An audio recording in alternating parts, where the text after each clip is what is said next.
अस्सलाम वालेकुम जनाब, आज हम स्टार्ट करेंगे एजुकेशन का लेक्चर नंबर 8 और आज की दिन हम डिस्कस करने वाले हैं एजुकेशनल अचीवमेंट को और लाइफ चांसेस के एलिमेंट को, कि किस तरीके से लाइफ चांसेस जो होते हैं वो आपके सोशल मोबिलिटी पे इम्पैक्ट क्रिएट करते हैं और किस तरीके से एजुकेशनल अचीवमेंट पर भी इसका बड़ा गहरा असर होता है। सही है। तो आज की क्लास के अंदर जो हमारे पास मेजर थ्योरीज हम जिसको डिस्कस करेंगे उनका नाम है सॉन्डर्स, SOUNDERS। इनकी थ्योरी को हम अंडरस्टैंड करेंगे। बहुत सारे न्यू फंक्शनलिस्ट थ्योरीज भी जो हैं वो इसी आइडिया के साथ चलते हैं कि लाइफ चॉइसेस और लाइफ चांसेस का बड़ा वाइटल रोल होता है आपकी ज़िंदगी में सोशल मोबिलिटी के हवाले से। लाइफ चांसेस और जो चॉइसेस होती हैं आपकी उनका भी बड़ा असर होता है। लेट्स सपोज दो इक्वालिटी ऑफ अपॉर्चुनिटी थी, एक इंसान जो है ड्रग्स में लग गया और एक इंसान जो है वो एजुकेशन को कंटिन्यू करने लगा, तो डेफिनेट सी बात है वो इंसान जो एजुकेशन को कंटिन्यू करेगा उसकी सक्सेस के चांसेस ज़्यादा होंगे एज़ कम्पेयर टू जो बंदा ड्रग्स में लग गया। तो इट मीन्स कि आपकी सोशल मोबिलिटी का भी बड़ा गहरा ताल्लुक़ होता है आपकी लाइफ चॉइसेस के साथ, कि आप अपनी ज़िंदगी में जो चॉइसेस डेवलप करते हैं, ऑप्ट करते हैं, वही आप ज़िंदगी में हासिल करते हैं। तो जनाब अब हम इसको थोड़ा सा बुक से रेफ़र करेंगे इस पार्ट को। बुक के अंदर जो इस हवाले से हमारे पास हेडिंग आती है, हेडिंग कहती है the importance of education in influencing life chances and the consequences of education under achievement for the individual and for society. यानी कि आप जो लाइफ चांसेस, अब देखिए स्टेट की हमेशा से कोशिश ये रहेगी कि वो मैक्सिमम लाइफ चांसेस अपने सिटीजन्स को प्रोवाइड करें। इस हवाले से स्टेट डिफरेंट स्कीम्स लॉन्च करती है, डिफरेंट स्कॉलरशिप्स लॉन्च करती है, ताकि उनके जो सिटीजन्स हैं, जो लोग वहाँ पे रहते हैं, उनको मैक्सिमम लाइफ चांसेस मिलें। ठीक है। इस हवाले से मैं आपको बहुत सिंपल सी एग्जांपल देता हूँ। इंडियन शार्क टैंक के अंदर जो अश्नीर ग्रोवर आते थे फर्स्ट सीज़न के अंदर, तो अगर आप उनकी थोड़ी सी लाइफ स्टोरी निकाल के देखें तो उनको अपनी एजुकेशन के अंदर, अपनी ड्यूरिंग द स्टडीज़, एक तो उनको स्कॉलरशिप मिली, ठीक है, उनके पैसे ठीक ठाक बचे उस दौरान, और उस दौरान यानी कि लाइफ चांसेस मिल रहे हैं ना, यानी कि उनको आगे बढ़ने के लिए स्टेट, क्योंकि बहुत ही इंटेलिजेंट स्टूडेंट थे, 90s में उनकी परसेंटेज थी, तो डेफिनेट सी बात है स्टेट उनको मौके दे रही थी। इसके बाद फिर उनको एक एक्सचेंज प्रोग्राम के लिए भेज दिया गया यूरोप। तो अब क्या हुआ, एक इंसान का एक्सपोजर मल्टीप्लाई हुआ, यानी कि उसको लाइफ चांसेस मिल रहे हैं। अब देखिए बहुत सारे लोग दुनिया के अंदर होते हैं जिनको लाइफ चांसेस ही नहीं मिलते, ठीक है। अब यहाँ पर स्टेट का रोल भी आता है कि भाई बहुत ज़्यादा जिनको स्टेट जब जिन कंट्रीज़ के अंदर लाइफ चांसेस देती है उसका जो कंसिक्वेंस होता है वो बहुत पॉजिटिव होता है, ठीक है जी। तो कहते हैं कि भाई उनको जो जब वो यूरोप गए तो उन्होंने बहुत सारी चीज़ें वहाँ पे सीखी, डेवलप की, अपने अंदर एक्सपोजर बिल्ड किया, जिसका इम्पैक्ट उनको भारत पे के अंदर उन्होंने डेवलप किया, कि स्टार्टअप बिल्ड किया इंडिया के अंदर। तो बहुत सारी चीज़ें हैं जो हमें समझ में आती हैं कि आपके लाइफ चांसेस बड़ा वाइटल रोल प्ले करते हैं आपकी आगे की एजुकेशन अचीवमेंट के अंदर और सोशल मोबिलिटी के हवाले से, ठीक है जी। तो हमारे पास लाइफ चांसेस एक बड़ा ही इम्पॉर्टेंट एलिमेंट होता है। अब देखिए सोसाइटी के अंदर इक्वालिटी ऑफ अपॉर्चुनिटी तो एग्जिस्ट करती है, ठीक है। अब होता क्या है, उस इक्वालिटी ऑफ अपॉर्चुनिटी के बाद ये फैसला होता है, कोई इंसान पास होता है उस अपॉर्चुनिटी के अंदर या कुछ लोग फेल हो जाते हैं। लाइक सिविल सर्विसेज से एग्ज़ाम होते हैं, हर कोई दे सकता है, लेकिन कोई पास होगा और कोई फेल होगा, ठीक है। अब क्या होता है, इसका बड़ा वाइटल रोल होता है आपकी लाइफ चॉइसेस का, यानी कि आपने जो चॉइसेस अपनी ज़िंदगी में ऑप्ट की हुई होती हैं कि भाई आपके पास दो ऑप्शन थे, या तो आप पढ़ाई कर लो या तो फिर आप खेलने लग जाओ। तो डेफिनेटली बात, जिन्होंने जो पढ़ाई करेंगे उनका चांस ज़्यादा है, ठीक है, आगे बढ़ने का, ठीक है। तो अब अगर आपको एक छोटी सी इस चीज़ को थोड़ा सा आगे बिल्ड करते हैं, the new right thinkers argue that if societies provide the same opportunities to their members through the meritocratic schooling system, then educational success or failure results from different choices people make, ठीक है। यानी कि जो लोग, अब अगर equality of opportunity है तो इसका मतलब है, अब डेफिनेटली बात मैं नीचे आपको एक चीज़ एक्सप्लेन की कि भाई आप जो चॉइसेस में डेवलप करोगे उसी का सारा खेल होगा। अब सॉन्डर्स की बात करते हैं। अब सॉन्डर्स ने जो एक्चुअली इस बात को डेवलप किया था उस बात को थोड़ा सा समझते हैं। Saunders, for example, argue that social mobility is related to education in the sense that if it reflects the life choices made by different individuals and groups. In any competitive system, there must be winners and losers.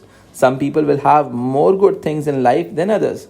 Who these winners and losers turn out to be the meritocratic society is decided और determined by the choices they make. यानी कि आपने ज़िंदगी में जो choice develop की होगी, जो आपने आपके पास अल्लाह ताला ने consciousness दिया था, तो उस जो consciousness की basis के ऊपर आपने कोई choice build की और आपका जो result है वो उस choices पर ही base करेगा.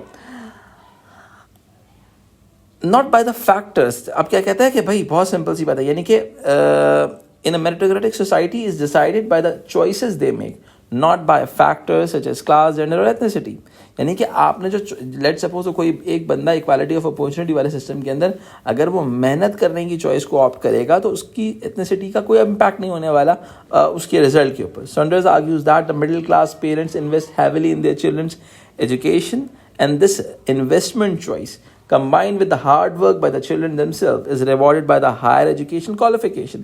यानी कि मिडिल क्लास पेरेंट्स इन्वेस्ट करते हैं अपने बच्चों पर, पैसा लगाते हैं, डेफिनेट सी बात है उनकी लाइफ चॉइसेस हैं, सही. अब उनकी जो उस चॉइस का रिटर्न उनको एक बेहतर आउटकम के फॉर्म में मिलता है. This does not guarantee that such children will be upwardly mobile, but it is usually guards against downward mobility.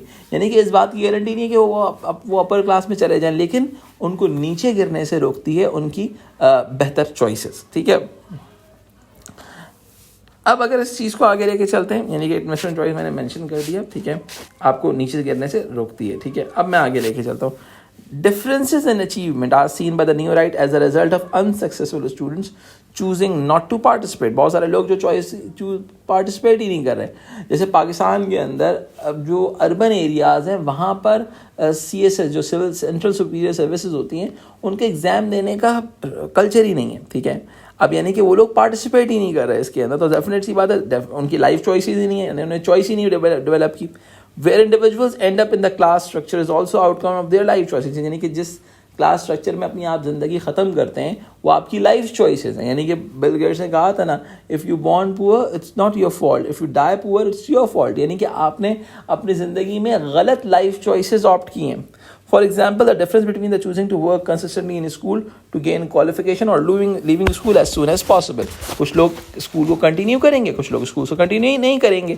तो ये क्या बात समझ में आती है कि भाई ये सारी चीज़ें आपकी लाइफ चॉइसेस पे वेरी कर रही होती हैं. The new right approach tends to be in the favor of schools being privately owned rather than the state controlled. ठीक है. यानी कि न्यू राइट जो है, जो कंजर्वेटिव्स हैं, दरअसल वो कहते हैं कि भाई आप प्राइवेट ओन स्कूल्स लेके जा सकते हैं. This, they argue, ensures that the consumers have the widest possible choice. This idea is related to the marketization and follows from the idea that private companies must respond to the consumer demand by continually innovating and improving their services to attract and keep customers. ठीक है. यानी कि students को बेहतर service मिलेगी, new right कहते हैं, कि अगर एजुकेशन सिस्टम प्राइवेटली ओन्ड होगा. ठीक है.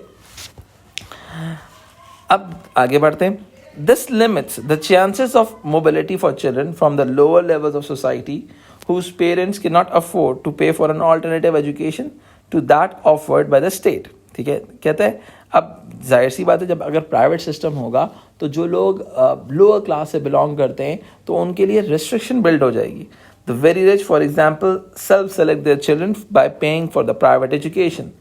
Those from the middle class self-select by making sure the children attend the schools with the best academic reputation. The power of parents to strongly influence the education experience of the children has been called पेरेंटोक्रेसी. पेरेंटोक्रेसी का मतलब ये है कि society के अंदर जिसके parent के पास जितना पैसा होगा वो उस हिसाब से अपने बच्चों को एजुकेशन प्रोवाइड करेगा. This is called parentocracy. यानी कि आपकी लाइफ चॉइसेस आपकी पेरेंटल इनकम पर भी डिपेंड करती हैं. ये एक डिफरेंट व्यू है जो हम सोशल मोबिलिटी के हवाले से और इक्वालिटी ऑफ अपॉर्चुनिटी के हवाले से देखते हैं. हम इसको एवेलुएशन में भी यूज़ कर सकते हैं कि सोसाइटी में मेरिटोक्रेसी नहीं है, पेरेंटोक्रेसी है.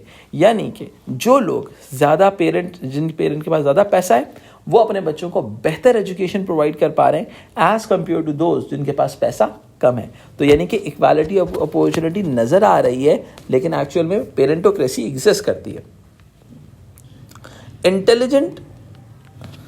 Intelligent working class students who lack the economic family and social cultural capital available to other classes are left to attend schools that fail to recognize their talents.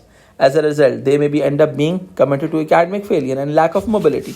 यानी कि ऐसा पॉसिबल है कि बहुत सारे इंटेलिजेंट लोग भी एंड अप करें किसके अंदर, विथ लैक ऑफ मोबिलिटी, यानी कि वो अपना सोशल स्ट्रक्चर डेवलप नहीं कर सके. The focus on schools as selective agencies has been questioned. यानी कि schools को as a selective agency का रोल जो है वो question किया गया है. In particular, the assumption that the school's diversity means more choices and greater opportunities for social mobility. A criticism of this is that the new right approaches confuse social selection, where the schools choose parents. यानी कि actually अच्छे schools क्या करते हैं, वो high influential parents को admission देते हैं. With consumer choice, where only those with substantial economic resources can choose private education. यानी कि प्राइवेट एजुकेशन यानी कि बेटर एजुकेशन, यानी कि सोसाइटी की डिमांड्स के हिसाब से अलाइन एजुकेशन जो है सिर्फ उन्हीं को मिल पाएगी जो जिनके पास इकोनॉमिक कैपेबिलिटी ज़्यादा है. अब अगर हम इस चीज़ को थोड़ा सा आगे लेके चलते हैं, there are evidence in arguments about the links between education and social mobility. यानी कि हम इसको थोड़े से केस स्टडी से रेफर कर लेते हैं. In the UK, Shepard and Rogers carried out an analysis of Christian faith schools. ठीक है भाई, इनका क्या है, Christian faith schools का analysis है, which are allowed to select students on the basis of parental faith. यानी कि बहुत सारे जो faith schools होते हैं, religious schools जिनको हम कहते हैं, वो parental faith की basis के ऊपर बच्चों को admission देते हैं. The results showed that these schools take a lower proportion of working class children than their catchment area, such as they should. England's faith state schools are on average failing to mirror their local communities by shunning the poorest people in their area. यानी कि जो private schools हैं वो अपनी मर्जी से upper segment को target कर रहे हैं और स्टेट schools के अंदर जो गरीब लोग हैं वो जा रहे हैं. In this respect, consumer choice is only really available to those who have the money and resources to make such choices. यानी कि अच्छी choices जो हैं वो सिर्फ उन्हीं लोगों के पास है जिनके पास पैसा है. Where schools select their students through interviews and tests, it is largely middle class parents. यानी कि जहाँ पर अब जो फर्स्ट केस था जहाँ पर बेटर स्कूल्स थे वहाँ पर मिडिल क्लास पेरेंट्स को एडमिशन मिल रहा है, वहाँ पर लोअर क्लास पेरेंट को नहीं मिला क्योंकि वहाँ पर टेस्टिंग सिस्टम है, वहाँ पर इंटरव्यू सिस्टम है. Those with the cultural capital to play selection game successfully who benefit the expense of the working class. यानी कि अब क्या है, वो benefit at the expense of work, यानी कि वर्किंग क्लास को कुछ हिस्सा नहीं मिल रहा उसके अंदर अच्छी एजुकेशन का. अब डेफिनेट सी बात है सोशल मोबिलिटी के चांसेस उनके रिड्यूस हो गए. The evidence of the bright working class children benefiting from the objective forms of selection is much debated, while the critics argue that the IQ test brings little or no benefit to the working class children. सब यानी कि बहुत सारे, यानी कि अब एक और प्रॉब्लम आता है ना कि भाई वर्किंग क्लास पेरेंट्स का जो प्रॉब्लम होता है वर्किंग क्लास स्टूडेंट्स का, वो ये भी होता है कि उनके पास जो जेनेटिक्स से जो IQ आ रहा होता है ना वो भी कम होता है. Supporters such as Saunders claim that to see middle class children outperforming working class children in objective tests and deduce from this that the system itself was unfair and needed changing. यानी कि बहुत सारी चीज़ें system में change होने की ज़रूरत है कि वर्किंग क्लास वाले बच्चे का IQ कम नोट किया गया है as compared to middle class children. Middle class children are he argued are simply more intelligent. यानी कि middle class children जो हैं वो ज़्यादा इंटेलिजेंट होते हैं. वही वाली बात पेरेंटोक्रेसी वाली बात कि पेरेंटल जो इन्फ्लुएंस होता है उसका इम्पैक्ट सोशल मोबिलिटी पर आ रहा होता है. तो आप कहेंगे कि भाई सिस्टम जितना फंक्शनलिस्ट ने सिंपल मेरिटोक्रेटिक डिफाइन किया था इतना सिंपल है नहीं, इसके अंदर पेरेंटोक्रेसी का इन्फ्लुएंस भी बहुत ज़्यादा है. ठीक है, और इसके अलावा जो अपर क्लास और मिडिल क्लास के बच्चे हैं उनके पास चांसेस ज़्यादा हैं as compare to the students from the working class. I hope you guys are able to understand today's lecture. Have a very great day. See you in the next lecture. Allah Hafiz.